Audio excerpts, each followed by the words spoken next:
Merchandising. Go to teespring.com and make sure you get you a good t-shirt. It's where the real money's made on YouTube, not on the AdSense or all the Patreons. We need you to go and buy a shirt. That way we're no longer poor.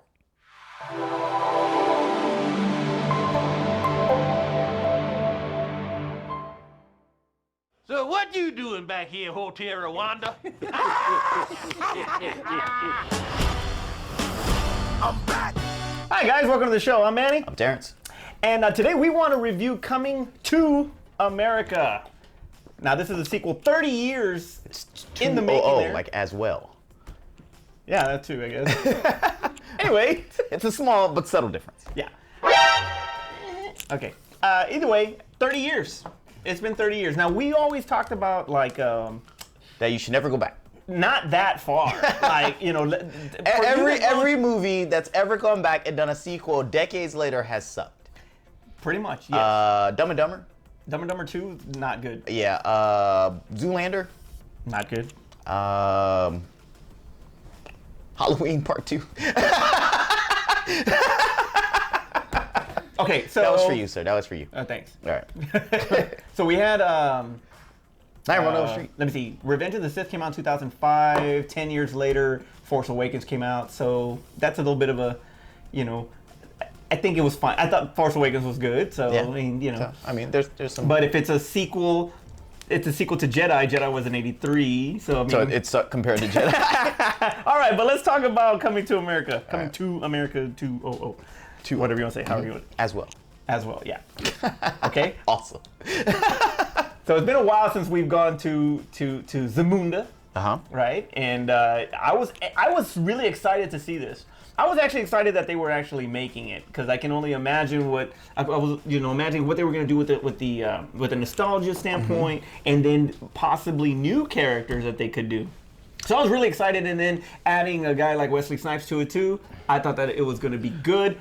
You saw it. Yes. So before I go into my stuff, what did you think about this movie? Well, first you just made me think about, like, it's been 30 years since the last one? 1988, so yeah, close. This is another problem with as far as time frame goes. So he goes and get his middle-aged son, but his son's supposed to be in his 20s. The time don't add up. What time was this movie supposed to take place? His son is 30. He had just turned 30. He had just turned 30. Yes. Who cares about your middle age? I'm just telling you. All right. So what did Okay. So are we talking about? Okay. So how did I feel about How the did fact you that feel about the film was being announced? I was really excited about seeing it because I wanted to see Eddie Murphy do comedy again. I mean, legit comedy, because he's been doing a lot of drama and stuff like that. Maybe some like small kind of like he's a little bit of a comic relief and things. What about Dolomite? Dolomite Is My Name was really good. Yeah, but that was more of a I was gonna say. Are you going to consider it a bio? Because I thought it was a comedy bio. I mean, it was more of a biopic. The person that he was doing the biopic on was a comedian. So I mean, I don't think the movie, even though it was played for laughs as far as who Dolomite was, the movie wasn't really meant to be a straight up comedy. Okay, fair. But so I wanted him to be back to just doing a straight up comedy, so where he can kind of let loose and just do all the comedic stuff that we've grown to love. So when the announcement of this movie came out and I saw the trailer kind of the announcement of the movie had me really hyped. The trailer was kind of but I was still on board to see this film. Okay. All right. Now you saw it. Were you? What did I think about it? Were you happy with what you got? I was not upset. Like some people got upset about this film. Once again, I've watched Zoolander 2. I've watched Dumb and Dumber 2. I've watched these other sequels kind of fall by the wayside from expectations. So my expectations going into this movie, once again, after seeing that trailer, were very low. So after I got done seeing it, I was okay with it. I was like, it wasn't better than the first Coming to America, but I still can just rewatch the original Coming to America and be happy. So and not worry about the math for his son. So the first time, the first time around, Prince Hakeem was having to go through an arranged marriage, right? And he really didn't want to go through that. On top of that, he kind of wanted to find his own way and not have, not to be pampered so much and actually live his life, as far as an individual. Right. So he goes to America. He finds his bride, which is played by Sherry Headley, and they get married, and there you go, happy ending. Right. But you get all of these freaking different characters that him and Arsenio play, and it's just comedy gold. Yes. And it's part of I don't want to say not just black culture, just comedy culture in general. a lot of everything that Coming to America is just iconic. From the phrases, the quotes, the everything about it is iconic. So we all like the first Coming to America. So now you fast forward to this one. I'm just giving a little bit. So now you fast forward to this one. Now it's the other way around in a way, because now it's his son. It's his son, right? That is gonna be the fish out of water, and that's probably what I kind of did not like the most about it. When you're gonna advertise me Coming to America, I thought the movie was gonna take place back in America. Yeah. So well, guess what it turned into? Jason Takes Manhattan. That's right. No. You really want to know what this film turned into? What did it turn into? This turned into the what if movie for Killmonger and Black Panther. This is what if Killmonger had actually been brought back to Wakanda from Black Panther. From Black Panther. That's what this movie came. I was wore the Black Panther T-shirt. That's what this movie was. And Killmonger, like so much so, he even did the stupid haircut. He got the twisties done. And I was like, if Killmonger had been brought back to Wakanda. So if Michael B. Jordan, i.e. Zamunda, if he had been brought back, this would have been his life. Why didn't Michael B. Jordan play Eddie's son? Yeah, that would have been great. Mustache and everything. He had a mustache and everything. That'd have been great. It would have been a prequel. It would have been a what if film for Black Panther. And then we could kind of quasi made it like that's how he became the new. It's like it's a multiverse, and that's how Killmonger becomes the new Black Panther. I love it, Marvel. When you steal my idea, I want to make sure you guys put me a credit somewhere on that long list of people. Okay, so Akeem's got 3 daughters now. He is the king. His daughter. I like that was it. How that they were too. going to explain why he needed to find his son, even though it kind of talks about like their social norms and stuff like that. It was like the woman can't rule Zamunda. I want to say Wakanda. Can't rule Zamunda. That he had to have a find a son as opposed to their tradition. And we're gonna go back to that because I really want to touch on that. Okay, so. So he's going to be in this war with General Aziz, played by Wesley Snipes, and he's got to find the heir to the throne and all of that, right? So he does go back to America for like 10 minutes, and then he convinces his kid without a paternity test in 10 minutes, 15, 20 minutes, if that. I mean, he wasn't doing nothing. And now nothing. They go back. So that's basically. Hey, you ain't doing nothing. You want a free trip to Africa where like you're gonna be a prince? Hell yeah, dude. Put me on if somebody comes up to me 30 years later and says that they're my dad, I'm not gonna freaking just no, I'm not. It's gonna be the whole movie. Needed to be okay. You know what? I'll get to that in a minute. I am an African prince, and all I need you to do is for you to cash this check and then send me back. Okay, so he's barely back, and then they go to Zamunda, and he goes through the trials, the prince trials, and all that stuff. Okay, overall, honestly, I did not like this movie. Why did you not? I did not like this movie for a lot of reasons. One, it kind of like throws you off, and what made the first Coming to America great, like a lot of fish out of water type of movies, is that and the naiveness in a new land, in a new place. Okay. And how the comedic timing of a freaking great comedic actor like Eddie Murphy is going to respond to that. Kind of like what Paul Hogan had to do in Crocodile Dundee, and what made the first Crocodile Dundee so good is how he reacted to everything in regards to freaking New York, out of the outback. Okay. So now, like Crocodile Dundee 2, where that fish out of water is now flipped. And now in Coming to America, it didn't work because now the fish out of water is the son. But there is nothing about. But it's the fish out of water. It's like he's not used to being royalty. He's not used to all of the African traditions. Right. So I think the fish out of water thing still worked. I had problems with this movie too. I'm not gonna say I walked away and I love this movie, but if we're gonna talk about the fish out of water thing, I think it did work in a sense to where because they didn't focus. It was like, oh my god, I don't know what to do. It was kind of like, whoa. I get to do this, and it was like kind of like I've never had this much and so much given to me. I don't know how to deal with all of the things that are being done for me as royalty. I got what they were trying to do with it. I will agree. If a movie's called Coming to America and you're only there for like 10 minutes of the movie and then you're in Zamunda the whole thing, it's like, why call it that? Right. Should have been Coming to Zamunda. Yes, exactly. Okay, and you know what? And that's a dang good point because I honestly believe that had it been named that, I think I would have probably handled it better. Okay. I think I would have probably handled it better. So anyway, so you take that element out. So now, I would have liked for Daryl from Soul Glow to come out. Oh, that's right. We did not get him. We did not see Eric LaSalle back. It would have been cool if Daryl. Probably because he ain't got the Jerry curl no more. He don't have Jerry curl. But I would have liked to see him back as a freaking multi-billionaire because he sold Soul Glow. Or maybe he's broke because Soul Glow went out of business because the Jerry curl got he's Afro. So maybe he did his twisties. Yeah, he did the twisties exactly. But so he would because he's so rich now he's trying to buy McDowell's for revenge. He's trying to and they call Eddie back. I would have liked it because then it would have come back to Coming to America. That's too what much. I mean. They could have Karate Kid it and gave him like a little bit of thing and then just like, yeah, we remember you. Let's move on. Okay, so it would have been that. Or it would have been the whole movie. Cobra Kai, not Karate Kid. Or it would have been Prince of King King of King trying to convince. The movie was about basically him trying to, at least half of it, to convince the kid that who he is, and like going through all these different comedic things, to convince the kid who he is. Like he is really, I'm really your father, that kind of thing. So they need Maury. That's what they needed.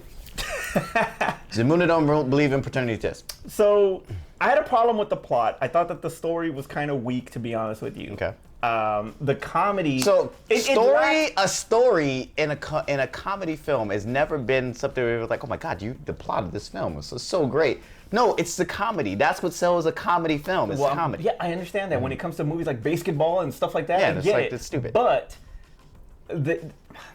what this movie needed, 2 words. That's it. John Landis. Okay. It needed John Landis back in the director's. It probably could not afford John Landis. No, I'm pretty sure they could have. But what he did with Coming to America, it just a lot of the stuff. I mean, or maybe he was busy. I mean, John Landis he did Coming to America after already working with Eddie Murphy on Trading Places. So I think that him and Eddie's chemistry, I think it brought something out, especially in Trading Places and what he did with Coming to America. He understood Eddie's comedy and he thrived on that, and that's which is probably the first time that Eddie Murphy did multiple characters in a movie.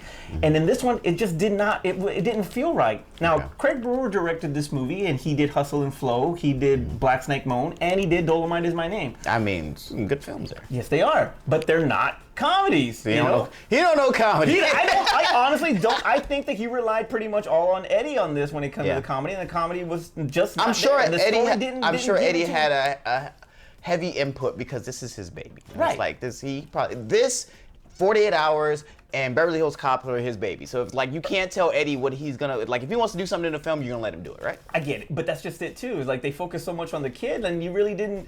I didn't care. I didn't care about his son, honestly. I mean, because that was the story. The story was about his fish out of water experience in Zamunda. I don't know. Fish out of water with better known comedic actors would have probably been better. Better known comedic actors? Yeah, a better known young comedian. Like a better known, but then you would have had a hard time trying to let go and not see that particular comedian. Did you not do that with Eddie Murphy? It's the first time he used an accent in the first Coming to America, so it kind of differentiated him from the Reggie Hammonds and the freaking Billy Rays. So it was different. I'll give you that. So in this one, I just didn't have any real care on that, and I thought the writing to a certain degree was weak. I will agree that I felt a lot of things were predictable. Like me and Carla watched it together, and I was telling her at the very beginning, I was like, "Oh yeah, he's gonna give it to the barber," and it was like, "Oh, and they're gonna give it to his daughter. They're gonna have a moment where they realize that the princess shit really rules Zamunda," and I was like, and then she was like, "You're right, you're right." Yeah. And I was like, it was like really, really predictable, and I was like, I was waiting for a twist. The only twist that we came up with is that we thought that the son wasn't gonna be his, which would have been a great twist. It would have been a great twist. It would have been awesome. And then it was his, so it really didn't matter anymore. Yeah. And it was like, so he just took a free trip to Africa just to be rich. That was it. Yeah. That's all he wanted to do. It was like, to be an ambassador. I'm an ambassador. All right. But overall, I don't think I've seen a lot of bad films, a lot of bad comedy films. We named a couple. And I don't think that this is as bad as you make it seem. Like I said, I didn't like Bad Boys for Life. You love Bad Boys for Life. But you did not hate Bad Boys for Life. I don't hate Coming to America as well. I'm going to stop calling it two. It's Coming to America also. No, Coming to America as well. Taking a cruising through America. They're Coming to Zamunda. Coming to Zamunda. I did hate Coming to Zamunda. Yeah. I'm sorry, that would have probably made the whole thing a little bit different, but then you wouldn't have been able to do the callbacks. Now, let's talk about that. You still could have did the callbacks. But let's talk about that now.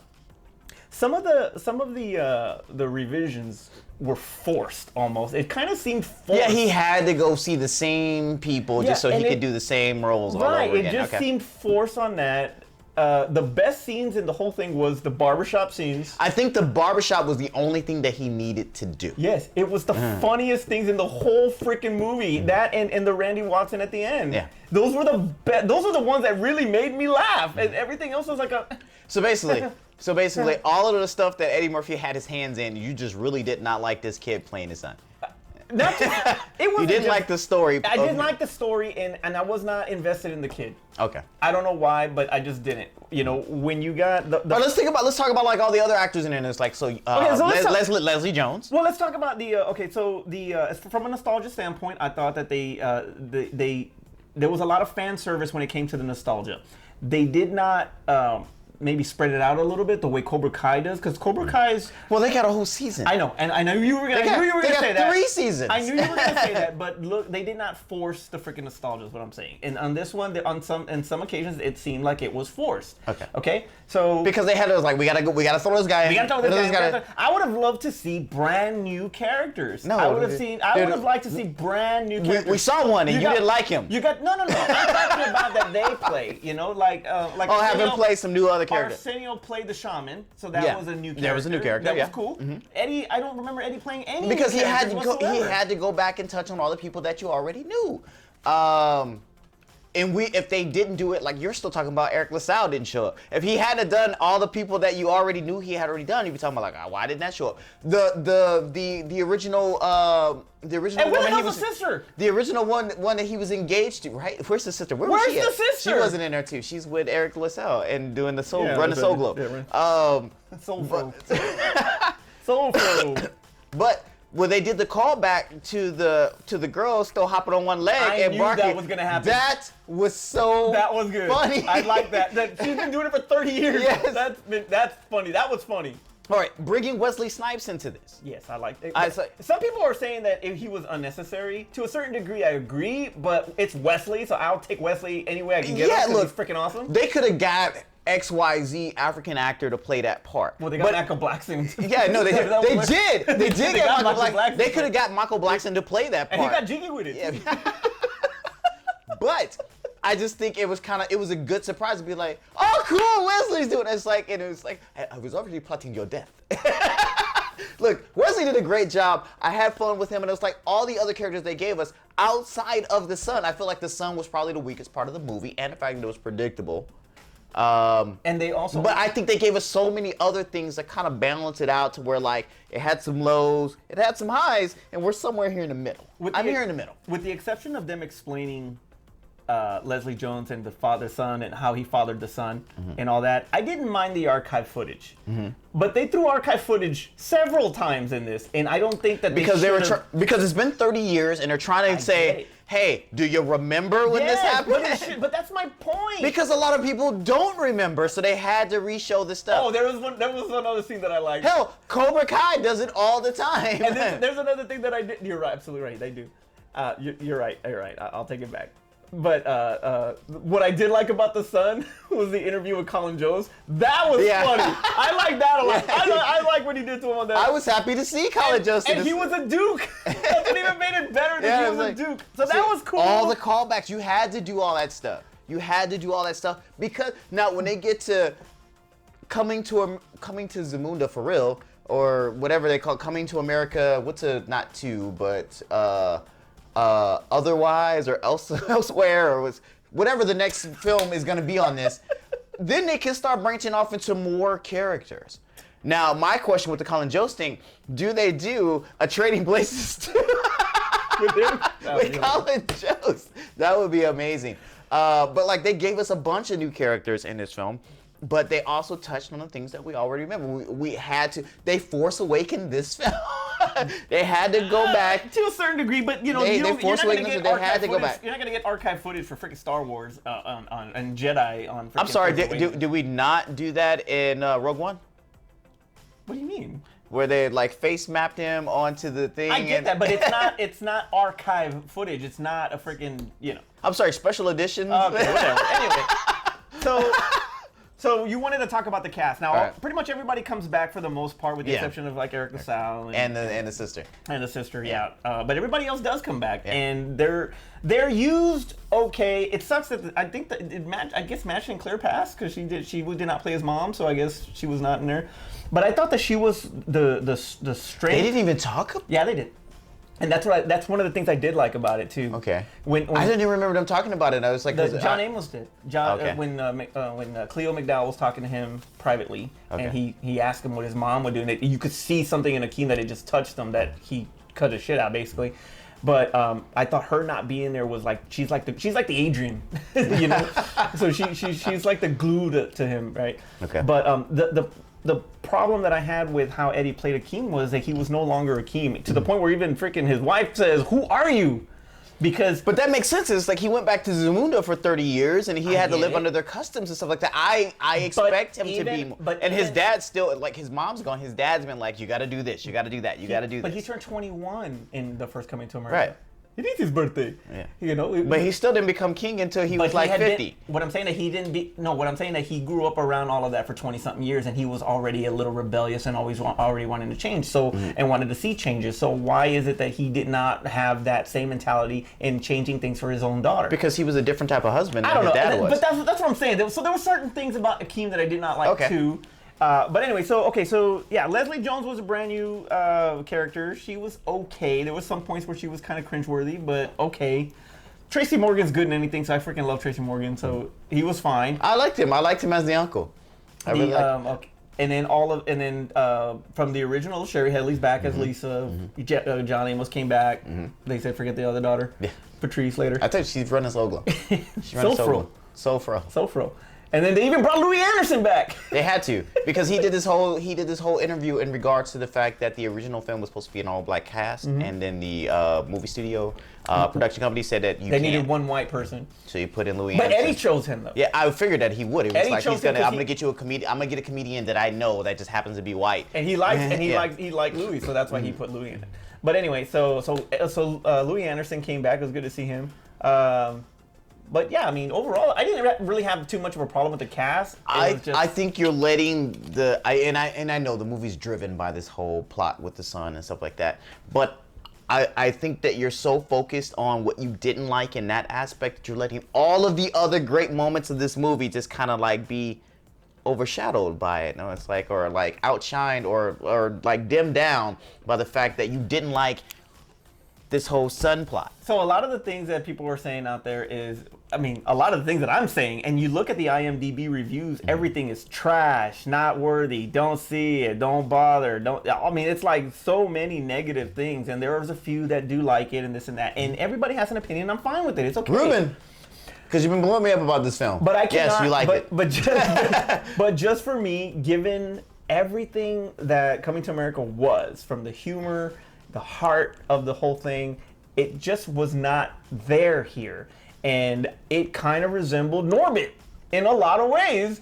Like there's some of your disappointment, because it's not the same movie at all. Yeah, but I'm saying, I mean, even like Norbit was rated R and it gave you a lot more. And when you take, and it's something that you and I always talk about. You wanted a rated R film? Is that what you wanted? Yeah, absolutely. Coming to America was rated R. Yeah, I mean. So Coming to Zamunda should have been rated R. This is your RoboCop moment here, where it's like you're just gonna hate it because it wasn't rated R. This is one of the things that you and I have always talked about. When it comes to rated R properties turning to PG-13, it's gonna hinder the product, and that's how I feel that happened with this. The only thing we missed a lot of we missed some of the language, and we didn't get any boobs in the bath scene.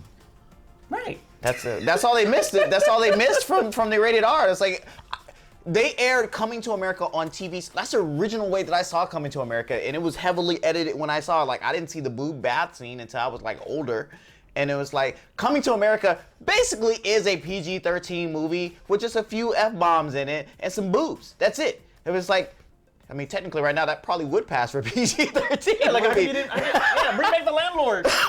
All right, now what the do you want? Yeah, I know, right? Oh, they didn't bring him back, right? They didn't bring him back. See what I mean? But I'm not mad at the fact that it's a PG-13 film because one, they gotta appeal to, because as a person who grew up watching this film, right? You're gonna want to introduce it to your children, right? You know, it's like, hey, this is a movie that and I was telling Carla too, I was like, hey, I watched this movie when I was way too young to be watching this movie, but I would say to myself, it's like, hey, it's part of my childhood, and I would want to show my kids this film. And I don't want to say it's like, hey, look, there's like every other is a boob scene, or there's like F this and F that. All it's like I want something a little bit more wholesome that they can watch. And Eddie's always thinking about that with his own damn kids. Okay, so I'm gonna go ahead and just say, I'm just gonna stick to the point as far as John Landis. Okay. Okay. It should have had John Landis. It should have been. And John I agree. Landis. Maybe it would have been. I can't say it would have been more better, but it was like it would have been a little better with John Landis in it. Blues Brothers, American Werewolf in London, yeah, Trading Places. Hey, you just named 3 films that the other director did that was great. So you can't just say that was like because he did great films, he's gonna do this one. The comedic elements of those and how he directed comedy is better than. I'm not. Alien Covenant still exists, by the way. I am not disrespecting Craig Brewer. I'm not, because Dolomite Is My Name, Hustle and Flow, and Black Snake Moan are great films for what they are. Mm-hmm. But comedy and how John Landis directs comedies is just different. And his approach would have been a little bit better. Okay. And you give him the rated R property too. I just think it would have been better in different hands. Okay. Hashtag release the Landis cut. The Landis cut. Coming to America 3, if there is one, has to have freaking John Landis directing. Quite possibly, but the way everybody's blowing it up, it ain't gonna happen.